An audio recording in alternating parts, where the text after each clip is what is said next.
நாம் எல்லோருமே நம்முடைய வாழ்க்கையில் ஏதாவது ஒரு சில பிரச்சனைகளால் துவண்டு போய் அதிலிருந்து மீள முடியாமல் இருந்திருப்போம். ஆனால் நமக்கு இருக்கிற வேலைகள், குடும்பத்தை பார்க்க வேண்டும் என்று அந்த பிரச்சனையெல்லாம் மறந்துட்டு இரவு தூங்கி காலையில் எழுந்து வேலைக்கு செல்கிறோம். என்னைக்காவது ஒரு நாள் நீங்கள் தூங்கும்போது அப்படியே இறந்து விடுவோமா என்று நினைத்து பார்த்துருக்கிறீர்களா? ஆனால் இரவு நிம்மதியாக தூங்கி காலையில் எழுந்து வேலைக்கு போகிறது தான் உங்களுடைய நம்பிக்கை.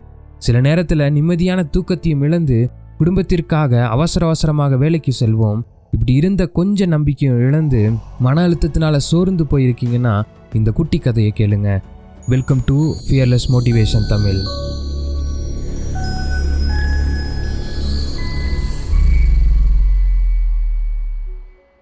ஒரு ஊரில் ஏழை ஒருவர் சிறிய அலுவலகம் ஒன்றில் வேலை பார்த்து வந்தார். கிடைத்த ஊதியத்தை வைத்து குடும்பத்தை நடத்தி வந்தார். ஒரு நாள் அவர் நடந்து போய் கொண்டிருந்த போது ஒரு பழைய நாணயத்தை பார்த்து அதை எடுத்து தூசி தட்டினார். அந்த நாணயத்தில் நடுவில் துளை இருந்தது. அந்த காலத்தில் துளை இருந்த நாணயம் கிடைத்தால் அது நல்லது, ராசி என்ற நம்பிக்கை உண்டு. அந்த மனிதருக்கும் அது கிடைத்ததில் அதிக ஆனந்தம். இனிமேல் எனது கஷ்டமெல்லாம் தீர்ந்துவிடும் என்று மகிழ்ந்து அந்த நாணயத்தை பத்திரமாக தனது மேல் சட்டைப்பைக்குள் போட்டு வைத்தார். அதை ஒரு நாளும் வெளியே எடுக்க மாட்டார். ஆனால் அதை அடிக்கடி தொட்டு மட்டும் பார்த்து கொள்வார். சிறிது காலம் சென்றது. நல்வாய்ப்புகள் உண்மையாகவே அவரை தேடி வர தொடங்கின. செல்வம், பணம், புகழ், பதவி போன்ற எல்லா காரியங்களும் வந்து சேர்ந்தன. சமுதாயத்தில் அவர் பெரிய மனிதரானார். எல்லோரும் அவரை பாராட்டினார்கள். அவர் எதை தொட்டாலும் வெற்றிதான். எல்லாம் அந்த நாணயத்தின் மகிமை என்று மனதிற்குள்ளே நினைத்து கொண்டார்.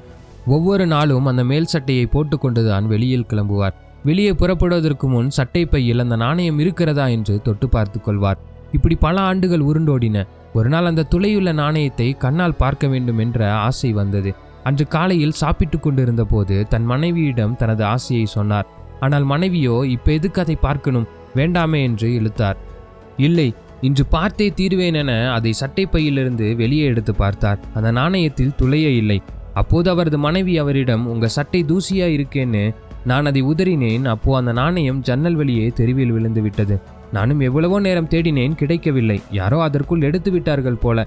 உங்களுக்கு தெரிந்தால் வருத்தப்படுவீர்கள் என்று நினைத்து உங்கள் சட்டை பையுக்குள் ஒரு காசை போட்டு வைத்தேன் என்றார். சரி, இது நடந்தது எப்போது என கணவர் கேட்க, நீங்க அந்த காசை எடுத்த மறுநாளே நடந்தது என்று மனைவி சொன்னார். ஆம், அந்த மனிதருக்கு நல்வாய்ப்புகள் கொடுத்தது அந்த நாணயம் இல்லை, அவரது நம்பிக்கை, அதாவது தன்னம்பிக்கை.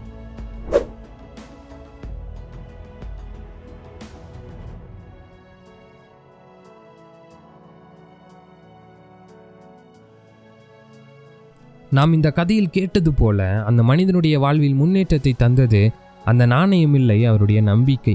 அதுதான் அவருள் வேலை செய்துள்ளது. எனவே வாழ்வில் முன்னேற விரும்புகிறவர்களுக்கு தன்னம்பிக்கை மிகவும் முக்கியம். எந்த சூழ்நிலையிலும் தளராத உள்ளம் கொண்டவனுக்கு இந்த உலகில் முடியாதது என்று எதுவும் இல்லை. பிற பொருள் மீது இது ராசி என்று அதன் மீது வைக்கும் நம்பிக்கையை, இதை என்னால் செய்ய முடியும் என்று நம்மீது நாம் நம்பிக்கை வைக்க வேண்டும். நாம் நம்பிக்கையோடும் தன்னம்பிக்கை கொண்டும் ஒரு செயலை செய்கின்ற போது வெற்றியை நமதாக்கி கொள்ள முடியும். வாழ்க்கையில் முன்னேற குன்றாத உழைப்பு, குறையாத முயற்சி, வெற்றி பெறுவோம் என்ற நம்பிக்கை, இம்மூன்றும் இருந்தால் போதும். எனவே நல்லதே நடக்கும் என்று நம்புங்கள். அது உங்களை மட்டுமல்ல, உங்களை சுற்றி இருப்பவர்களையும் மகிழ்ச்சியாக வைத்திருக்கும்.